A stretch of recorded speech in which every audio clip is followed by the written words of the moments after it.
नमस्कार। Education plus academy में आपका फिर से स्वागत है।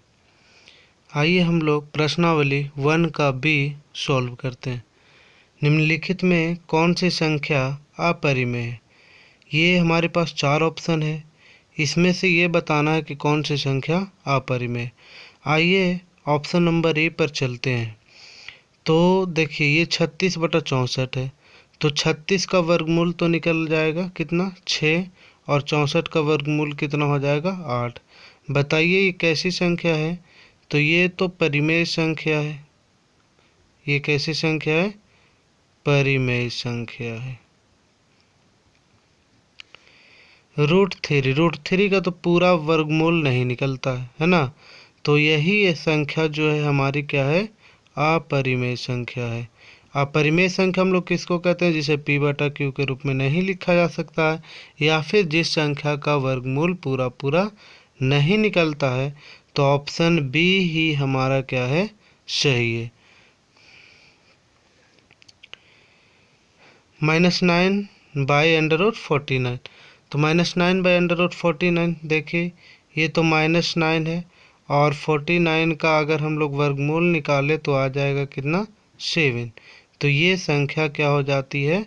परिमेय। इसे p/q के रूप में लिखा, p/q के रूप में ही है ना, तो ये तो परिमेय संख्या है।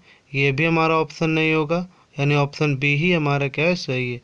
ये 9 का वर्गमूल होगा 3, और 81 का वर्गमूल होगा कितना 9। तो ये हमारा क्या है? ये भी परिमेय संख्या है। जबकि हमें अपरिमेय संख्या का पता लगाना था, तो हमारा ऑप्शन नंबर बी सही है। 2 का ए, मिलान करने वाला ये। इस प्रश्न में सबसे पहले हम लोग क्या करते हैं? x का मान निकालते हैं, और x का मान देखते हैं कि प्राकृत संख्या है, पूर्णांक संख्या है, परिमेय संख्या है, या फिर अपरिमेय संख्या है। 3x बराबर हो जाएगा 2, और ये 9 इस साइड से इस साइड ले जाएंगे तो ये माइनस है, तो ये +9 हो जाएगा। 3x = ये दोनों जोड़ देंगे 11, x = 11/3। कैसी संख्या है? तो परिमेय संख्या है। तो ये परिमेय संख्याओं के समुच्चय में मिलेगा। परिमेय संख्याओं के समुच्चय, तो परिमेय संख्याओं का समुच्चय ऑप्शन नंबर कितना हो जाएगा? यानी कि सी में ये मिलेगा। x², इस 1 को हम लोग इक्वल साइन के दूसरे साइड ले जाएंगे तो ये प्लस में आ जाएगा 1 + 1। x² = कितना होगा 2, और अगर x का मान निकालें तो ये हो जाएगा √2। ये कैसी संख्या है? तो अपरिमेय संख्या है। तो अपरिमेय संख्याओं के समुच्चय में इसका हम लोग मिलान करेंगे। अपरिमेय संख्याओं का समुच्चय, तो अपरिमेय संख्याओं का समुच्चय ऑप्शन नंबर ये डी में है। ठीक है, तो ये डी में मिल जाएगा। तीसरा नंबर क्वेश्चन, √2x = √8। x का मान निकालते हैं तो यहाँ से √8 और y कितना हो जाएगा √2। तो √8 और √2, देखिए इसको हम लोग क्या करते हैं? इसको ऐसे लिखा जा सकता है 8/2 √2 चौके 8, यानी कि रूट कितना हो जाएगा 4। तो 4 का वर्गमूल कितना निकल करके आ जाएगा 2। तो ये किसका समुच्चय में जाएगा?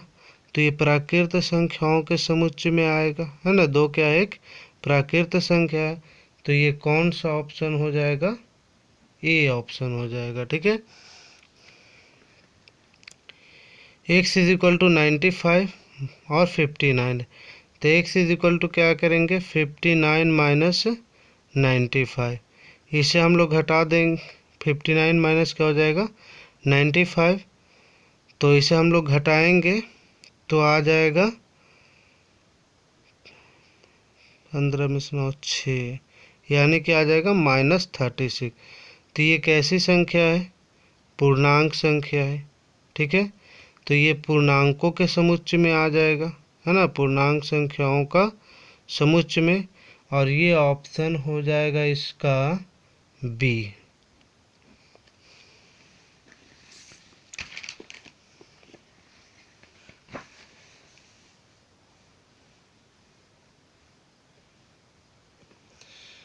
आइए क्वेश्चन नंबर 3। दो अपरिमेय संख्याओं के बीच कितनी अपरिमेय संख्या होती है?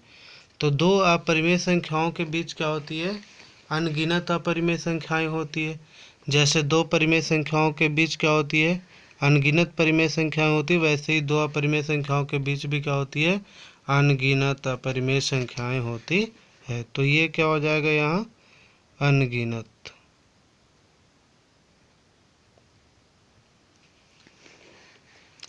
दो वास्तविक संख्याओं के बीच कितनी वास्तविक संख्याएं होती है? बी का।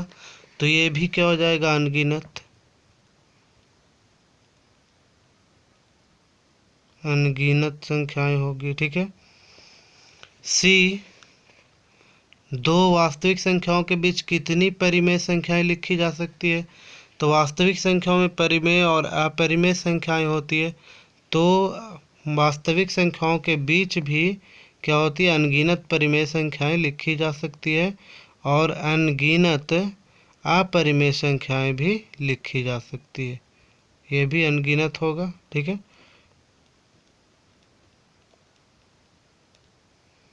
अनगिनत। आइए डी।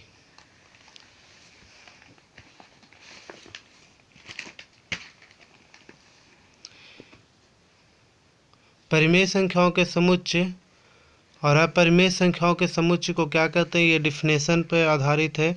तो परिमेय संख्याओं और अपरिमेय संख्याओं के समुच्चय को कहते हैं वास्तविक संख्याओं का समुच्चय। वास्तविक संख्याओं का समुच्चय। ई, परिमेय संख्याओं के समुच्चय और अपरिमेय संख्याओं के समुच्चय के डी का, ये देखिए ये ई का हो गया। ठीक है, डी का देखते हैं हम लोग।